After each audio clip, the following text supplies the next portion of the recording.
The internet has allowed many of us to access almost anything at the click of a button.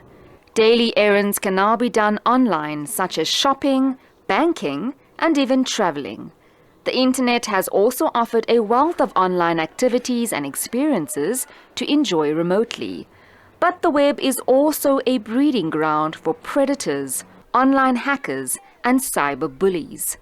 According to an online study released by UNICEF in 2022, the South African Kids Online Survey reported that more than 95% of children in the country have access to the internet regularly.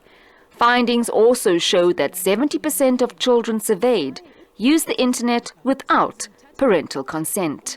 Experts say children who have had personal content distributed and fallen victim to cyberbullying often do not share their experiences or trauma about the incident, which can leave a devastating long-term impact on their mental health and emotional well-being. Now, when you said went viral, you've got a mob of bullies.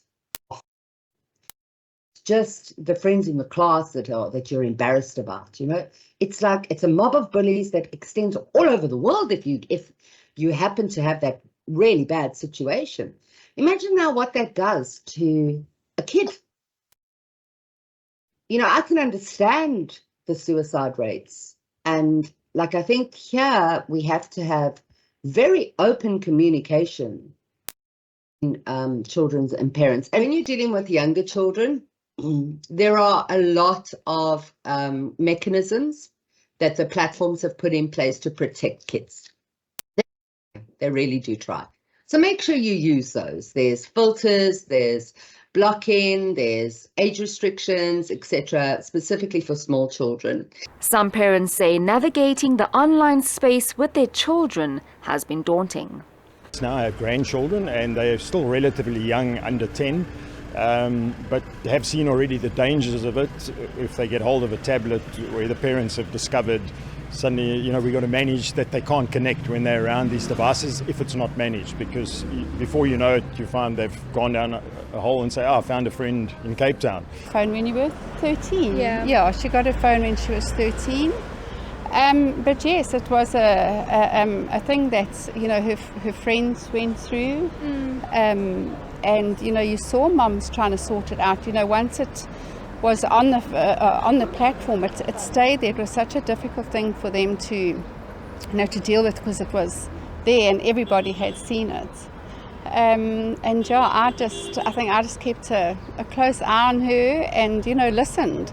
I have my ups and downs with my kids, especially my daughter that's 13, because everybody's on social media, everybody's on TikTok except for her.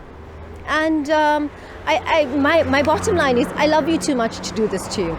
It's simple, you know, it's really, you are with me. Curry believes that although cybersecurity software can help protect against some threats, the most important safety measure is for parents to be vigilant.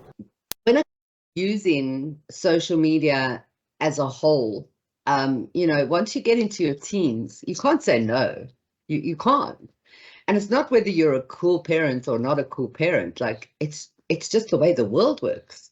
And you may very well be putting your child at a disadvantage, letting them explore that space, because who knows when they are adults what it's going to look like, and they haven't. It's almost like mathematics.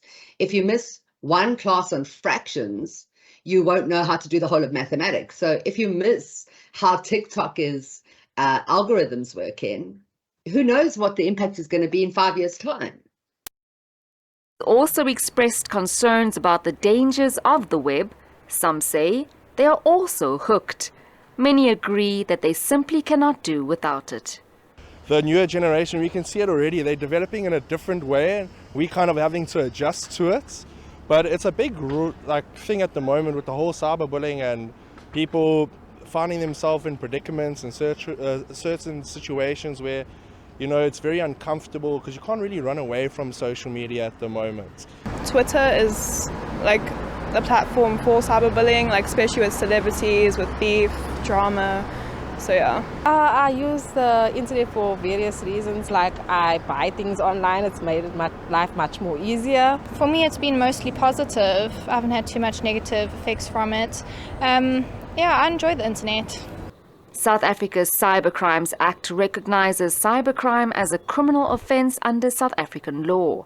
It criminalizes the disclosure of data messages which are harmful and provide interim protection orders. I'm Jade Paulser for SABC News in Durban.